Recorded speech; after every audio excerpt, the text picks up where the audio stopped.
মাম্মা সন্ধ্যেবেলা এখন চা খেতে বসবো, তাই তো মাম্মা? দুজন মিলে এখন চা খাবো আমরা।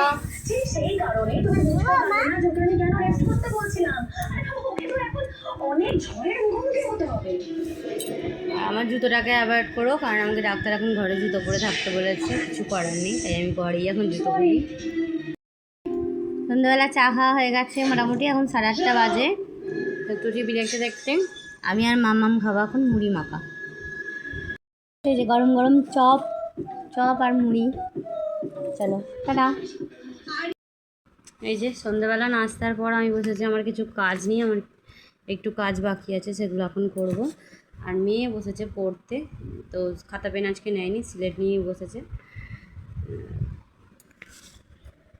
এসছি, রাতের খাবার খাওয়া হবে। রানা পাখি ওখানে জল পড়েছে বলে একটু মুছে নিল, বাইরে কাজ করছে এখন উনি। হ্যাঁ চাপা দাও, দিয়ে চলে আসো, বলগুলো পড়লো, এবার নিয়ে আসবে, খাওয়া হবে। রাতের মেনু হচ্ছে মাংসের ঝোল,